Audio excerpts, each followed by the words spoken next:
बांसवाड़ा राजस्थान में। तो अंतिम दिन महात्मा है तो एक बात सुनाए, मेरी बात नहीं उनकी बात है। बोले एक जगह कथा हो रही थी, तो कथा के बाद महाराज, बहुत पहले की बात, महाराज को बैलगाड़ी पर बिठाकर दान दक्षिणा देकर लोग विदा कर दिए। महाराज के जाने के बाद गांव के लोग चर्चा करने लगे, कितनी अच्छी कथा महाराज ने सुनाई, बताओ। राम जैसा राक्षस नहीं, रावण जैसा देवता नहीं कोई। दूसरा बोला, क्या बोलते हो, उल्टा बोल गए, राम जैसा देवता नहीं, रावण जैसा राक्षस नहीं। अब आधा गांव बोले राम देवता, आधा गांव बोले रावण देवता। अब मचा बवाल गांव में। लोगों ने कहा भी महाराज बहुत दूर नहीं गए होंगे, दौड़ाओ पकड़ो उनको, पहले वो क्लियर करे कि देवता कौन है, राक्षस कौन है। गांव के लोग दौड़े, महाराज देखे कि पीछे से पूरा गांव दौड़ रहा है। सोचे लगता है दक्षिणा छूट गया है का मेरा भी, और जल्दी बैलगाड़ी रोके। लोग आकर बोले महाराज कौन सी कथा सुना दिए, पूरे गांव में झगड़ा हो गया है, क्या हुआ ये बताओ, राक्षस कौन था, रावण राक्षस था कि राम जी राक्षस थे। महाराज को आया गुस्सा, बोले देखो न राम जी राक्षस थे न रावण राक्षस था, दो ही राक्षस थे। एक तुम लोग राक्षस थे और हम राक्षस थे कि यहां पर हम कथा सुनाने तुम लोग के पास आए। ये तो उनकी बात है। कहने का अर्थ है माई बाप, कथा में बैठने के बाद भी यदि संशय समाप्त नहीं हो रहा है तो हमको अपने ऊपर विचार करना चाहिए कि हम कर क्या रहे थे। यह संभव है कि कथा सुनने के बाद संशय समाप्त न हो। ये मैं नहीं बोल रहा हूं, ये शिव वाक्य है, शिव सूत्र है। संशय विहग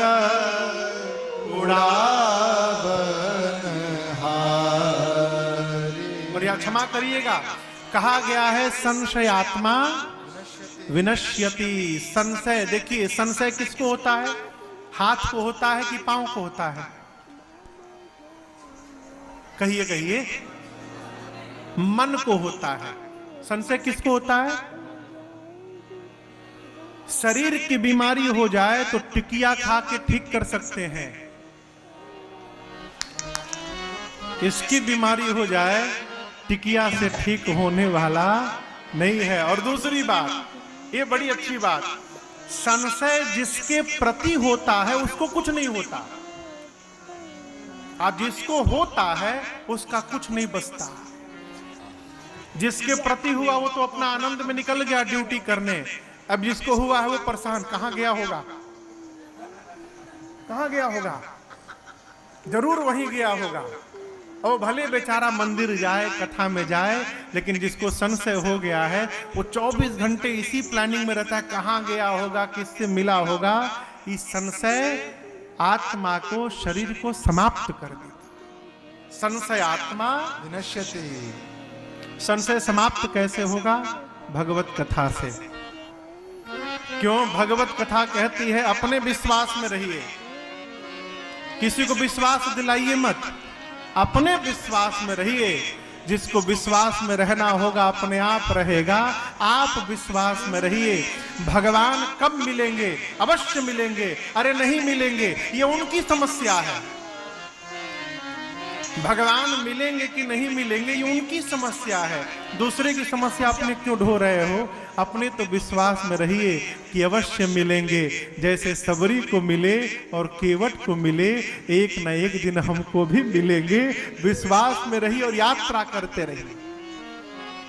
ये कथा विश्वास को जागृत कराती है। भगवान शंकर ने कहा, कितने घाट हो गए, अब चौथे घाट पर कथावाचक ने महिमा नहीं गाई, किसने गाई, श्रोता ने महिमा गाई। जैसे हमारे कथा सुनाने के पहले भैया ही 2 वाक्य सुना गए बुंदेलखंडी में। देखो हम आपको पहले क्लियर कर दे, बुंदेलखंड से हमको बड़ा प्रेम है। क्यों, मेरी ससुराल है वहां पर। ये तो प्रेम तो रखना पड़ेगा साहब, कहां जाएंगे। पहले बोल दिए कि आप लोग भी सावधान हो जाएं। बुंदेलखंड अद्भुत स्थान है। काय के लाने आयो महाराज?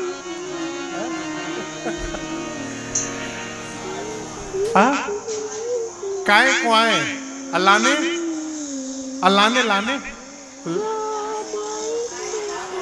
काय के लाने आए बोलते हैं ना। हाँ सुना हूं मैं, इसलिए बोल रहा हूं।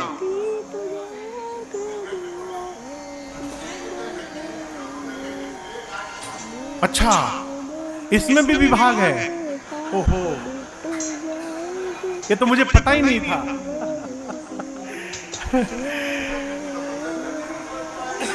चौथे स्थान पर श्रोता ने महिमा गाई। किसने? गरुड़ जी महाराज ने। भगवान युद्ध में नाग पास में बंध गए। आप कथा सुने होंगे। भगवान और लक्ष्मण भैया नाग पास में बंध गए। नाग पास में बैठ गए, बन गए। तो नारद जी ने गरुड़ जी को भेजा भगवान के पास कि गरुड़ जी का भोजन सर्प है, आप जाइए और भगवान को सर्प बंधन से मुक्त करिए। गरुड़ जी महाराज आए, भगवान को नाग पास से मुक्त किए और मुक्त करने के बाद सोचने लगे,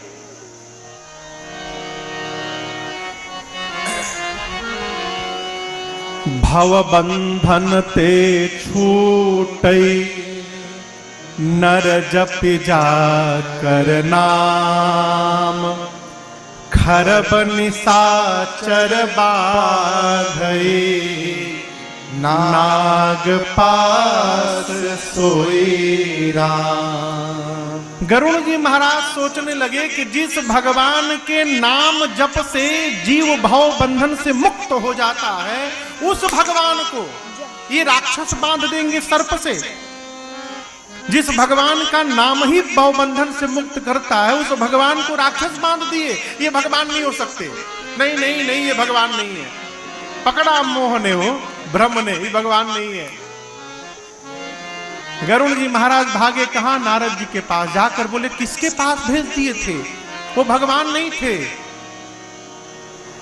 नारद जी बोले, पकड़ लिया। बोले, क्या पकड़ लिया? नारद जी बोले, बीमारी ने पकड़ लिया आपको, मोह ने पकड़ लिया, माया नचाना शुरू कर दी है। एक काम करिए, आपकी बीमारी का ट्रीटमेंट मेरे पास नहीं है, मेरे पिताजी के पास जाइए, ब्रह्मा जी के पास।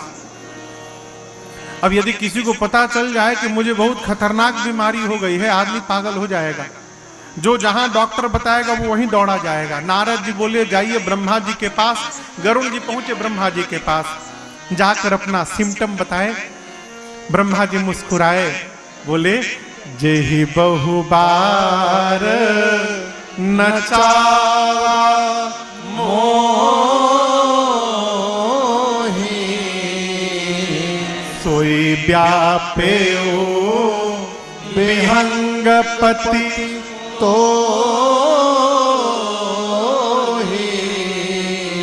इस बीमारी ने, ब्रह्मा जी बोले, हमको भी बहुत परेशान किया है, बहुत बार हमको फंसाया इस बीमारी ने। वही बीमारी आपको भी हो गई है। गरुड़ जी बोले, खतरनाक है क्या? बोले, बहुत खतरनाक। अब गरुड़ जी बोले कि ब्रह्मा जी दूर कैसे होगा? ब्रह्मा जी बोले, स्पेशलिस्ट के पास जाना पड़ेगा आपको। एक काम करिए, कैलाश पहुंचिए बाबा के पास, वही इस बीमारी के स्पेशलिस्ट है। गरुड़ जी दौड़ने लगे कैलाश की ओर। तब तक रास्ते में बाबा मिल गए, भगवान शंकर। गरुड़ जी दंडवत किए, अपना सिम्टम बताए, बोले, आप उपचार करने में सक्षम हैं। शंकर जी बोले, देखिए चेंबर तो हमारे कैलाश में है, आप रास्ते में मिले हैं, रास्ते में कैसे उपचार करूं? लेकिन आपका सिम्टम सुन के ये पता चल गया है कि आपकी बीमारी कैसे जाएगी। गरुड़ जी बोले, कैसे जाएगी? शंकर जी बोले, तब ही होई सब संशय भंगा, कब? जब बहुकाल करिय सत्संगा। जब आप लंबे समय तक सत्संग करेंगे गरुड़ जी, तो सत्संग से आपका भ्रम समाप्त हो जाएगा। गरुड़ जी बोले, फिर शुरू करिए सत्संग। बाबा बोले कहाँ रास्ते में करूं? मैं जा रहा हूं कुबेर के यहाँ मीटिंग है, मैं तो लंबा सत्संग नहीं दे सकता, लेकिन आपको एक ऐसे स्थान में भेज रहा हूं जहां पर तज हरि भजन काज नहीं दूजा, जहां भगवान के भजन को छोड़कर दूसरा कोई प्रोजेक्ट ही नहीं है। एक ही काम, जगो तो कथा शुरू कर दो और नींद आए तो कथा बंद करके सो जाओ। वहां हमेशा कथा चलती है, 27 कल्प बीत गए कथा चल रही है। कहां? गरुड़ जी महाराज को भगवान शंकर बोले आप नीलगिरी पर्वत जाइए, वहां कागभुषुंडी जी महाराज हैं। पार्वती जी ने शंकर जी से कहा बाबा आप चाहते तो क्षण भर के अंदर गरुड़ जी का संशय समाप्त कर सकते थे, आपने क्यों नहीं किया? भगवान शंकर बोले देवी मैं भगवान की लीला में विघ्न नहीं बनना चाहता। भगवान के निकट रहने वाले जीव को मोह हो रहा है, इसको सामान्य मत समझिएगा। गरुड़ जी महाराज भगवान के निकट रहते। अच्छा बताओ, किसी भी आदमी के अंतरंग बात को जानते हैं? घर का कौन सा सेवक जानता है? ड्राइवर। वो गाड़ी चलाता रहता है और स्वामी के सब बात सुनत है। पति पत्नी पीछे बैठ के लड़ते हैं, वो भी सुनता है ड्राइवर। दोनों में जमा है यार। गरुड़ जी महाराज भगवान के वाहन हैं, अति निकट रहने वाले हैं, सेवक हैं, उसके बाद इनको मोह हो गया, ये सामान्य घटना नहीं है। शंकर जी बोले होई कीन्ह कबहु अभिमाना। गरुड़ जी अपने जीवन में कभी अभिमान किए होंगे। सोई खो वै चाह कृपा निधाना। भगवान उसी अभिमान को आज चूर्ण करना चाहते हैं। कब? जब आदमी अपने छोटे के सामने जाकर नीचे बैठता है तो उसका सारा अभिमान वहीं पर चूर्ण होकर समाप्त हो जाता है। आज पक्षियों के राजा है और आज कागभुषुंडी जी के सामने जाकर बैठ करके सुनेंगे ना, अभिमान समाप्त हो जाएगा। एक पहला कारण। और दूसरा कारण, कागभुषुंडी जी पक्षी हैं, गरुड़ जी भी पक्षी हैं। खग समुझे खगही के भाषा। एक पक्षी को पक्षी की बात ठीक से समझ में आएगी, इसलिए मैंने कुछ नहीं कहा। उनको कागभुषुंडी जी के आश्रम भेज दिया। गरुड़ जी महाराज गए नीलगिरी पर्वत, और आप दर्शन करिए भगवत कथा की महिमा। जैसे इस हॉल में कथा आज प्रारंभ हुई है, उसी प्रकार जिस आश्रम में बैठकर कागभुषुंडी जी कथा गाते थे, गरुड़ जी महाराज केवल अभी आश्रम का दर्शन किए, कथा नहीं सुने। जिस स्थान पर कथा चलती थी उस स्थान का दर्शन किए। कथा होते होते उस स्थान की इतनी दिव्यता हो गई थी कि गरुड़ जी महाराज आश्रम का दर्शन किए और दर्शन करने मात्र से उनका सारा भ्रम मोह समाप्त हो गया। अभी कथा नहीं सुने, केवल आश्रम देखे, भ्रम समाप्त, मोह समाप्त, संशय समाप्त, भगवत कथा पर प्रेम जागृत हो गया। इधर कागभुषुंडी जी मंगलाचरण करने वाले थे, राजा दिखाई पड़े। गरुड़ जी आए हैं, व्यासपीठ से उतरे, जाकर दिव्य आसन पर राजा को बिठाएं। करी पूजा समेत अनुरागा, मधुर वचन तब बोले का। अच्छा ये बताओ, कौआ कितना मीठा बोलता है ना? हाँ कहिए, अरे चुप क्यों है? कहिए हाँ चाहे ना, मीठा बोलता है। कौआ कैसा बोलता है? कर्कश। लेकिन श्री रामचरितमानस में कौआ जी हैं जो मीठा बोलते हैं। मधुर बचन तब बोले का। कागा ने कैसा वचन बोला? मधुर वचन। ये प्रसंग कहता है, ये प्रैक्टिकल मैंने 3 लोगों पर करवाया है, 3 लोगों पर प्रैक्टिकल आपको जीवन की बात सुना रहा हूं। जिस मनुष्य की वाणी में कर्कशता है, उस मनुष्य से 1 साल केवल राम नाम का कीर्तन कराइए, नित्य 10 मिनट सवेरे सवेरे। मैं आज ऐसा गा रहा हूं माई बाप, मेरी पहले ऐसी भाषा नहीं थी, न मुझे बोलने आता था, न चलने आता था, न बैठने आता था, न उठने आता था, न खाने आता था, कुछ नहीं आता था। पशु की तरह जी रहे थे। एक बार कलकत्ता में कथा चल रही थी पूज्य महाराज श्री की। मैं दूसरे कमरे में था, पूज्य महाराज श्री ने मुझे आवाज दी। मैं कमरे में गया तो महाराज श्री बेड पे थे और सामने सोफे पर महाराज श्री के मित्र बैठे थे। मैं उनके मित्र के सामने से जाकर महाराज श्री के पांव के पास खड़ा होकर बोला, सरकार क्या आज्ञा है? तो महाराज श्री हमको देखकर मुस्कुराए, बोले कि गीता प्रेस में किताब है, क्या करें और क्या ना करें उसको मंगाइए और मंगा के पढ़िए और जाइए। मैं तो समझ गया कि मेरे से कोई अपराध हो गया है, जिस कार्य के लिए बुलाया गया वो बात नहीं कही गई, दूसरी बात कही गई। अब मैं बेचैन, कौन सा अपराध हो गया है? रात्रि में जब सेवा में था एकांत में, तो मैंने पूछा, सरकार इतना तो पता है कि अपराध हुआ है, लेकिन कौन सा अपराध हुआ ये पता नहीं चल पा रहा है। फिर महाराज श्री ने कहा, बेटे अपने से श्रेष्ठ के सामने से गुजरना ये श्रेष्ठ का अपमान होता है।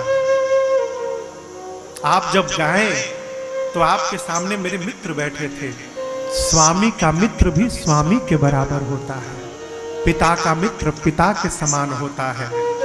जीवन में कभी श्रेष्ठ के आगे से गुजरना पड़े तो उसकी मर्यादा है, पहले बाएं हाथ को आगे निकाले, ये पर्दा है, चले हाथ को आगे निकाले और सिर को नीचे झुका के तब जाना चाहिए। अर्थात सिर झुका के हम आपको वंदन कर रहे हैं और हाथ लगा के हम पर्दे की आड़ में जा रहे हैं, ये संस्कार है और ये मर्यादा। न बताते तो कैसे सीखता हूं मैं, आप बताओ। इस तरह केवल ये नहीं, एक एक व्यवहार जीवन में कैसे जीना है मेरे पूज्य महाराज श्री ने मुझे बताया है। कैसे बोलना चाहिए, कैसे बैठना चाहिए। मैं पहले ऐसे नहीं गाता था, ये तो जब से भगवान की कथा गाने लगा हूं, कथा गाते गाते वाणी में मधुरता आने लगी है और आप सबको कर्णप्रिय लगने लगा और सब लोग सुनने लगे। पहले नहीं गाता था है? जिसकी वाणी में कर्कशता हो उससे 1 साल नित्य 10 मिनट राम नाम का कीर्तन कराइए सुबह सुबह। 1 साल के भीतर वाणी में मधुरता आ जाएगी, करके देखिए। यहां कागभूषुंडी जी ने मधुर बचन तब बोले, मधुर वचन बोले, हे गरुड़ जी महाराज आप क्यों आए हैं? गरुड़ जी ने कहा कि आपके बारे में प्रशंसा आपकी भगवान शंकर कर रहे थे, मैं आपके पास उनके भेजने से आया हूं। और क्यों आया हूं? सुनहु तात जेहि कारण आयो, सो सब भयो दरस तव पायो। सुनहु तात जेहि कारण आयो, सो सब भयो दरस तव पायो। देखि परम पावन तव आश्रम, गयो मोह संशय नाना। देखि परम पावन तव आश्रम, गयो मोह संशय नाना। अब श्री राम कथायति पावनी, सदा सुखद दुख पुण्य नशावने। अब श्री राम कथायति पावनी, सदा सुखद दुख पुण्य नशावने। सादर तात सुनाओ मोहि, सादर तात सुनाओ मोहि, हाँ सादर तात सुनाओ मोहि। सादर तात सुनाओ मोहि। बार बार बिनवो प्रभु तोहि,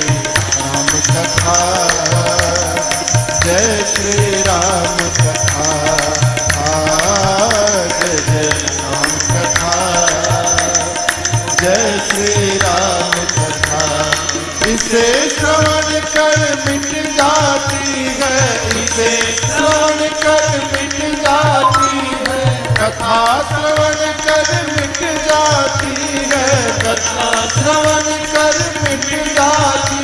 100 जन्म जन्म की व्यथा हो जय श्री राम कथा, जय जय राम कथा, जय श्री राम कथा, जय जय राम कथा, जय श्री राम कथा। गरुड़ जी ने कहा, देखि परम पावन तव आश्रम, गयौ मोह संशय नाना भ्रम। आपके आश्रम के दर्शन मात्र से सारा संशय मोह भ्रम मेरा समाप्त हो गया। हे कागभूषुंडी जी, अब वो राम कथा जो जीवन में सुख प्रदान करने वाली है, दुख का नाश करने वाली है, आप आदर पूर्वक मुझे श्रवण कराइए। चौथे घाट पर कागभूषुंडी जी से पहले गरुड़ जी ने महिमा का गान किया। और मैं आपसे एक बात कहना चाहता हूं, पूज्यपाद गोस्वामी तुलसीदास जी की बात, मेरी बात तो हो ही नहीं सकती है, बाबा की बात है। इस कलिकाल में जहां हम और आप जी रहे हैं, मेरी सबसे पहली प्रार्थना, कलयुग को दोष देना बंद करिए। क्या बोले? हाँ, क्यों? कलयुग से सुंदर दूसरा कोई युग नहीं है। कलयुग ऐसा युग है माई बाप, जहां बिना कुछ किए केवल जिह्वा से राम राम राम राम कह के हम और आप भगवान का दर्शन प्राप्त कर सकते हैं। इतनी सरलता से दर्शन किसी युग में प्राप्त नहीं हो सकता, इसलिए कलयुग की प्रशंसा करिए। गोस्वामी जी महिमा में कहते हैं, 2 काम राम चरण रति जो चाहा। रति समझते हैं? रति यानी प्रेम। राम जी के चरणों में प्रेम चाहते हैं, अथवा पद निर्वाण, अथवा मोक्ष चाहते हैं। दोनों प्राप्त करने के लिए कई उपाय है। भाव सहित सो यह कथा, करौ श्रवण पुट पा। आज से कथा प्रारंभ हुई है। कल हम और आप भूत भावन भगवान शिव और मां भवानी के विवाह की कथा गाएंगे। खूब आनंद होगा। पूरे विश्व से कल बाराती आएंगे, केवल इंडिया वाले नहीं रहेंगे, विदेशी भी आएंगे। तो कल बाबा का विवाह गाएंगे, परसों राम जन्म महोत्सव गाएंगे, उसके अगले दिन बाल लीला, फिर धनुष यज्ञ विवाह, फिर अयोध्या कांड, आगे की कथाओं को भाव के साथ मैं आपको सुनाने का प्रयास करूंगा। अब प्रार्थना है, भाव के साथ यदि आप भी सुनने का प्रयास करेंगे तो 9 दिनों में ही न पूरी थोड़ी राम जी के चरणों के प्रति प्रीति अवश्य प्राप्त हो जाएगी, इसमें कोई संशय नहीं है। आज प्रथम सत्र में कथा की भूमिका, कथा की महिमा, क्या स्वरूप है, कितने वक्ता हैं, कितने घाट हैं, किस वक्ता ने कौन सी महिमा सुनाई, मैंने आपको सुनाने का प्रयास किया। कल ठीक आज कुछ व्यवस्था के कारण प्रथम सत्र था, विलंब हुआ।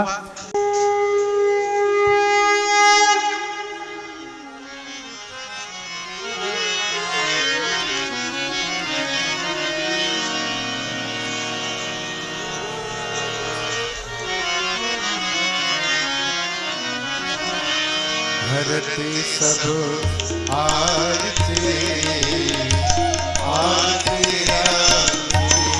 हरते सब आरती आरती दहन दुख दो निर्मूल निकांति दहन दुख दो निर्मूल निकांति सौरभ दो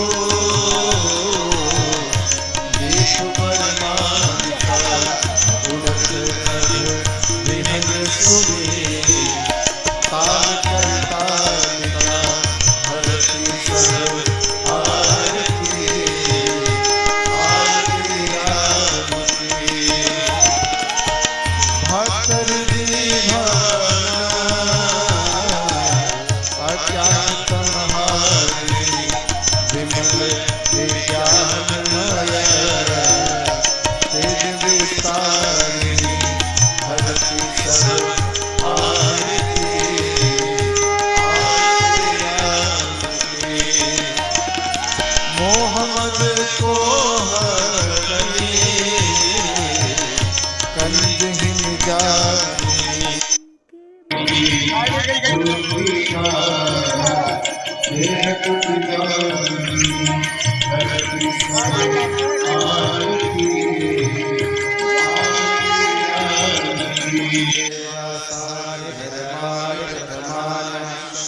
सन्नतेहनाकं महिमानः सचन्त यत्र पूर्वे साध्याः सन्ति देवाः सेवन्ति कालचम्पकपाटलाज्य पूर्णानि जातिकरलीयसारपुष्पैः